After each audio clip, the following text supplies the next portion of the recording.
Chapter 6 Skinned and Buried. Barney was up the elm tree. It was the one that grew very close to Grandfather's house. It had a swing on one of the lower branches, and near the top there was a hole where the jackdaws usually made a nest each year. Barney had climbed up to see how they were getting on this spring, and they had already laid one egg. He climbed higher among the springy branches at the top and clung there and let the wind blow him to and fro. He could see the house almost below him, and the garden with a few daffodils and crocuses showing, and the wood and the copse where the trees still show their bones, but were beginning to cover them with new green leaves. He heard Lou's voice somewhere about the house calling for him, but he didn't answer. I bet she can't find me, he thought, and grinned to himself. Then he saw his grandmother and Lou in the yard, going out to the car with shopping baskets. Grandmother called, "Barney, where are you?" Barney chuckled to himself. He could see them, so they could see him if they really looked. But Grandmother and Lou got into the car and drove off, and he could see it going away along the lanes towards the village. They'd gone off shopping and left him. It wasn't fair. He was so cross he nearly fell off his branch. Then he thought it was no good trying to stamp your feet when they were wedged in the fork of a branch. And anyhow, he might as well stay up here instead of going shopping. He'd really rather be up a tree in the wind than go shopping. He could see ploughed fields with a tractor crawling over the bare earth, pulling a harrow. He could see black and white cows on the pasture. He could see chicken houses, and those very, very small bits of yellow like grains of sand running about must be baby chicks. He could see a big black car coming along the lane towards the house. That was funny. It had stopped and pulled off the road into the copse near the chalk pit. He could see two men get out and walk towards the house. They wore dark hats and mackintoshes and didn't look like country people. Had he seen them before? Oh, yes, he had. They had come to the door once before, and he had answered the doorbell. They had asked if his grandmother had got any silver or jewels to sell, and he had told them that of course Grandmother had lots of silver and jewels, but he didn't think she would want to sell them as she'd got some money already. And then Grandmother had come out and told them she didn't want to sell anything, thank you, and if she did, she wouldn't sell it on the doorstep. And she had seemed quite cross. And now the men were coming back again. Well, there was nobody at home, and he was going to stay in his tree. One of the men stayed in the lane, and the other went and knocked on the door. Of course, nobody answered. The man knocked again and waited a long time. Then he went round to the back door and tried that. It was not locked. The man looked about him, opened the door, and went in. Barney's heart fluttered and his legs felt funny, as if he had nearly fallen off his branch, though he was clinging on with all his might. That man had gone into Granny's house when he shouldn't have. He must be a thief. He would take all the silver and drive off with it in his car. And Barney was all alone up in the tree, and though he could see the countryside for miles around, he couldn't see a human being except the tractor driver, fields and fields away. There was no one who could help him in time. Yes, there was. Barney started climbing down, trying not to be too shaky and excited. He had to go down the side of the tree that was away from the house so that he wouldn't be seen. And the best handholds and footholds were on the house side. Barney slipped and slithered the last bit and landed among the bushy twigs that grew out of the bottom of the trunk. He crouched there for a few moments, hoping he had not made too much noise. Then he crawled out and ran as hard as he could across the paddock towards the copse. He scrambled over the fence and lay among the brambles there, panting and looking towards the house. He could see no signs of anyone coming after him, so he got up and plunged through the copse. "Look out! Bluebells and Primrose," he thought. "I'm in a hurry." By the time he had got round the down into the pit and along the bottom to Stig's cave, he was quite out of breath. Stig was there all right. There was a strong smell coming from something gluey he was melting on the fire. He was sticking arrowheads on to their shafts and binding them with catgut, which he was taking from a broken old tennis racket. He looked all ready for the spring hunting season. "Stig! Stig!" puffed Barney. "Thank goodness you're here. You've got to help me. A man's got into Granny's house and I'm sure he's a thief and he'll take all the silver and jewels and even my money box if he finds it, and it's got three and threepence in it. What are we going to do, Stig?" Stig just grinned in a friendly way, and Barney began to feel hopeless.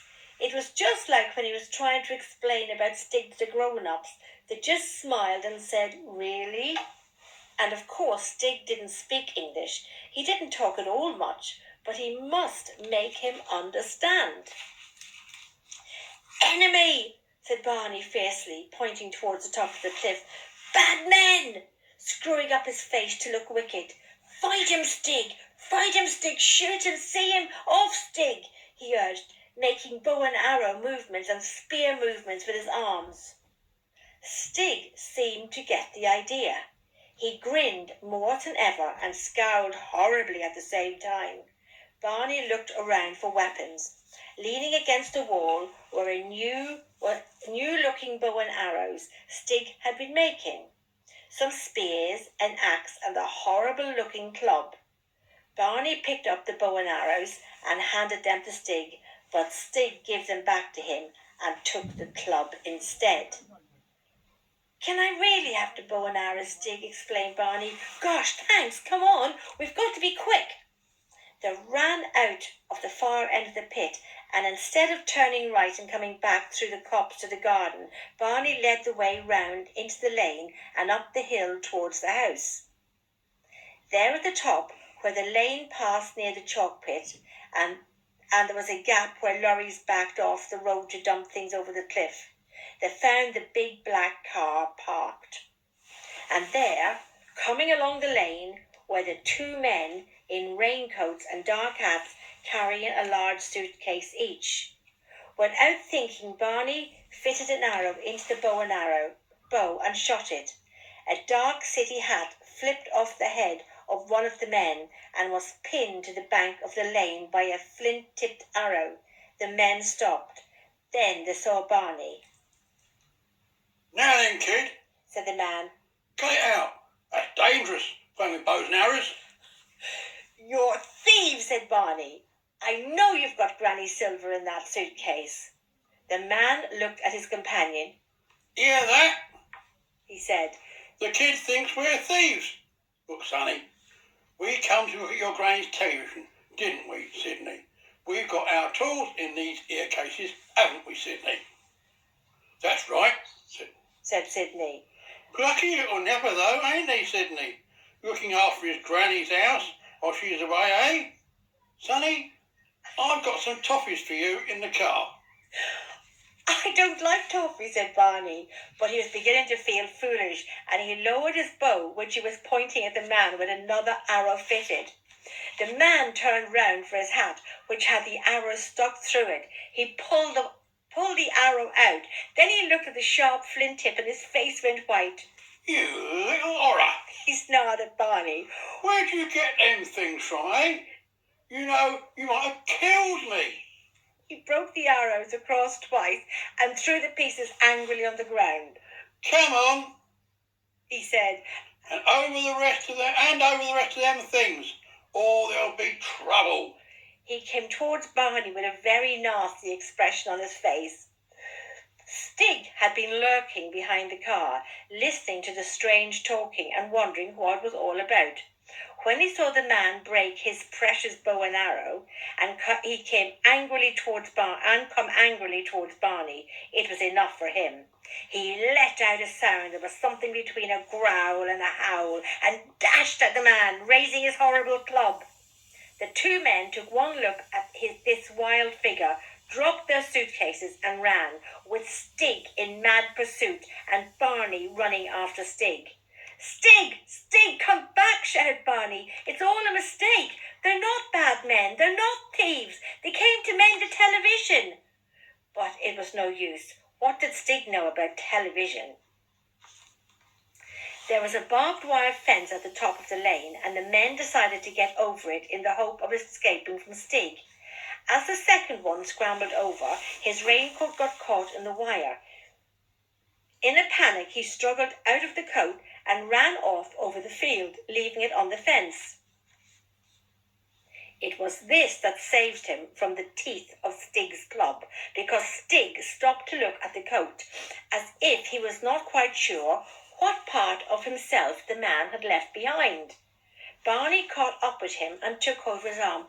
"Stig, Stig, you mustn't chase those men," Barney panted. "I thought they were thieves, but they're not. They might tell a policeman, and then there'd be awful trouble." But Stig was looking at the coat. As he turned it about, there was a tinkling sound, and a whole lot of shiny things fell out of a pocket onto the ground. Stig pounced on them with wide open eyes, picking them up and admiring them, turning them to the light. "No, Stig," said Barney, "you can't have them. They're only the man's teaspoons. I expect he was going to have a picnic." "Hey, just a minute." Barney pulled Stig by the arm. "Come on," he urged. "We'd better look at those suitcases." They ran back down the lane to where the suitcases were lying. Barney opened one of them. "Golly," he exclaimed, "all Granny's spoons and forks and ladles and things, her jewels and trinkets for a dressing table, one pair of cufflinks belonging to Grandfather, and his own money box." He shook the money box. Did it still sound like 3 shillings and threepence? So there were thieves after all. What should he do now?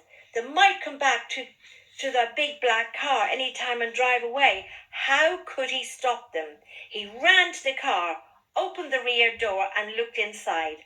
Under some sacks were more suitcases and bags that clanked when he felt them. Loot from other people's houses.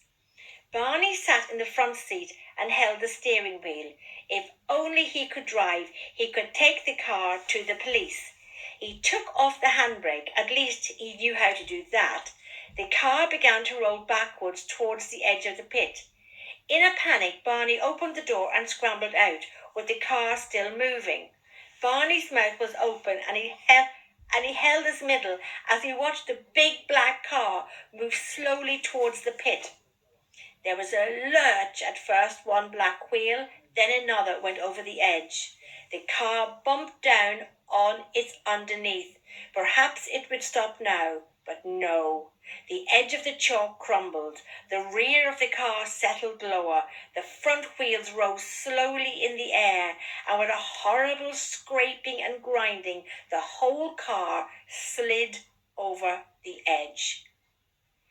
There seemed to be quite a long time before Barney heard the crash as the car hit the bottom of the dump, but he felt too sick to look.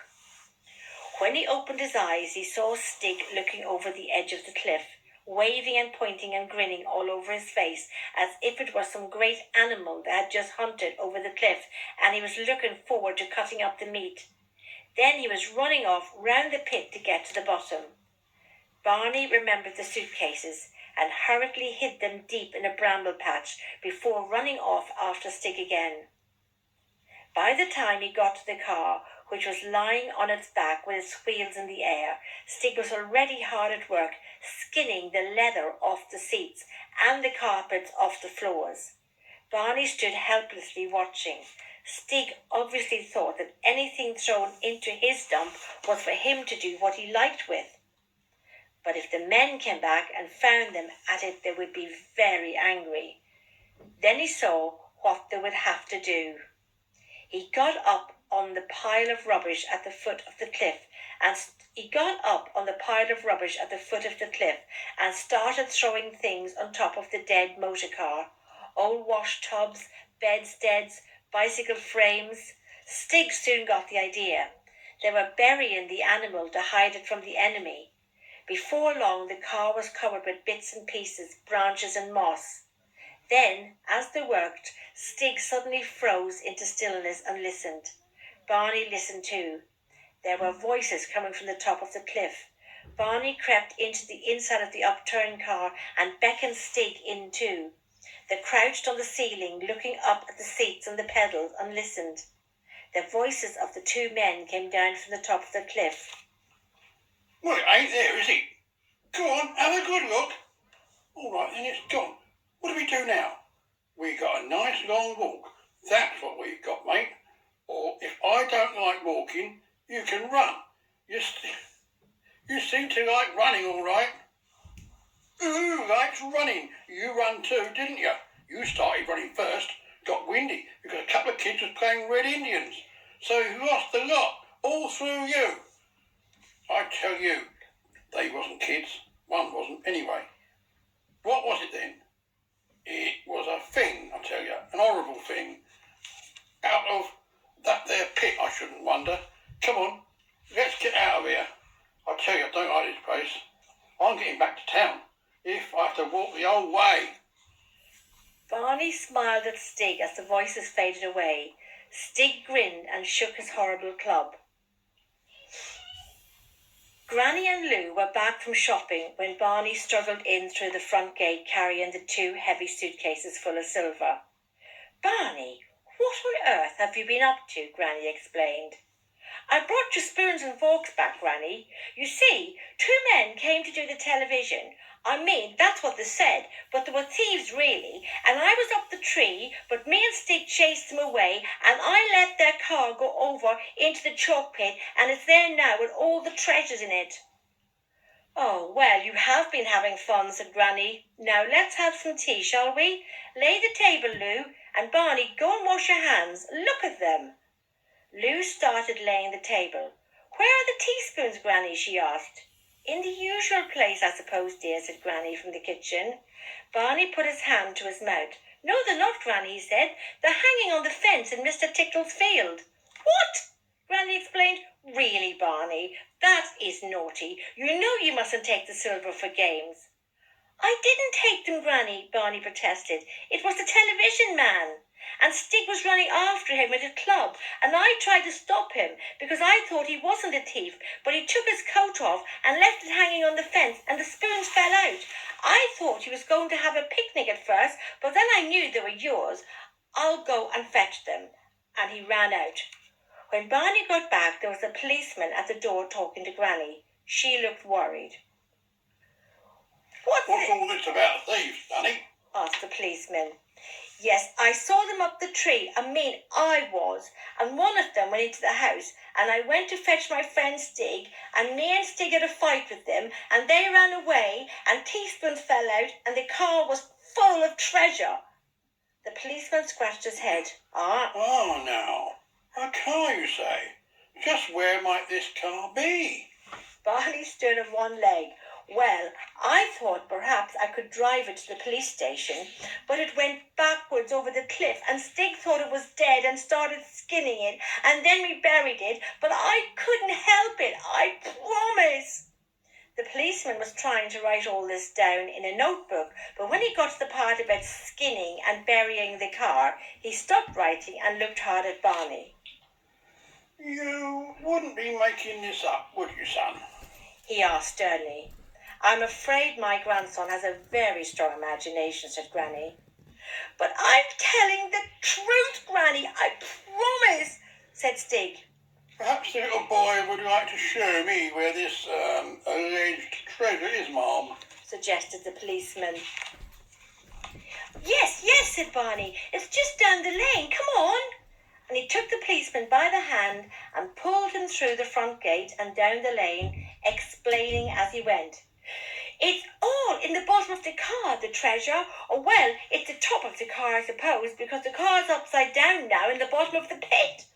He led the way to the top of the cliff where the car had gone over and pointed. It's down there, he said. The policeman looked over.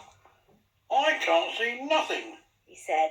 Of course not, explained Barney. We buried it. Come on down and see. The policeman looked more and more disbelieving. Look, son, there's 3 houses being burgled in the district, and it's my job to catch the thieves and get the valuables back. And I haven't got a lot of time to waste. What about this treasure of yours? It's down there, Barney said. I'll show it to you if you just come down. He led the way round the top of the pit to the way in. It was getting dark now, and the policeman took an electric torch from his pocket. They clambered over the heap of rubbish, and Barney moved aside the branches that hid the door of the upturned car. In there, he said. The policeman shone his torch inside. There was a terrible mess of ripped leather, broken glass from the windows, scattered stuffing from the seats, and bare springs. No sign of the treasure. The policeman sat down on the old washtub and took his helmet off. He looked quite like an ordinary man. What's your name, son? He asked quite kindly. Barney told him. Listen to me, young Barney, said the policeman. When I was younger, I used to have what your granny calls a strong imagination too. You used to play cops and robbers, and I can tell you it's a lot more exciting and a lot more fun than being a real copper, which I am now. So I'm not blaming you, understand? You imagined you had a fight with 2 robbers. See? You imagined this bit of old junk, what's been here for years, was a car that went over the cliff. Isn't that it? You weren't telling lies because you thought it was true. But that's it, isn't it? It never really happened, eh? Barney stood there dumbly. If a grown-up said so, and such a kind grown-up, and a policeman too, perhaps you could imagine fights with robbers and cars going over cliffs. Perhaps he just imagined Stig. He was looking miserably into the darkness of the pit and was just about to nod his head and agree with all the policeman was saying when he saw, in the far corner of the pit, a flicker of light. Stig's den. He scrubbed away some tears that had gone into his eyes and said firmly, It did happen, and I know where the treasure is. And he went scampering away along the gloomy bottom of the pit towards the den. He knew his way pretty well now, even in the dark, but as he went he kicked cans and rattled old sheets of iron as much as he could. He wanted to give Stig warning that they were coming. He felt it would be too much trying to explain Stig to the policeman, even if Stig was there in front of his eyes. He heard the policeman coming along behind him, making even more noise, and he was almost sure he heard a scuffle and a rustle that was Stig hiding himself in his favourite bramble patch. When he got to the entrance to the den, well ahead of the policeman, there was no sign of Stig in the bright firelight inside. He stood by the entrance and waved the policeman in. The policeman doubled himself up and crawled in through the low entrance. Then he gasped. It looked like Aladdin's cave. Necklaces and bracelets hung winking from the roof of the shelter.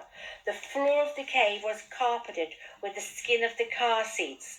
Stig's bed was made up with padding from the seats and covered with fur coats, and above it, stuck in the wall, was a driving mirror and a set of switches and buttons saying headlights and wiper and heater, and all around the floor, stuck into the ground and set out like tin soldiers on parade, were troops of silver spoons and forks. Stig had been enjoying himself. Well, I'm blessed, explained the policeman. He took out his notebook. I take it all back, Barney, my boy.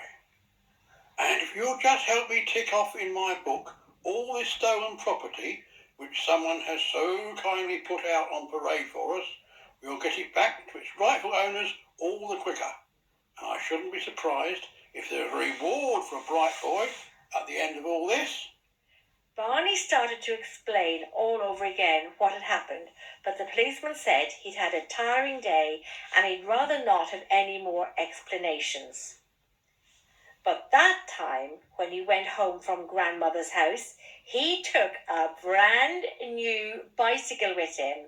And Stig was disappointed at not being allowed to keep all the treasure, but before he went, Barney found some spanners in the wreck of the car and he taught Stig how to use them.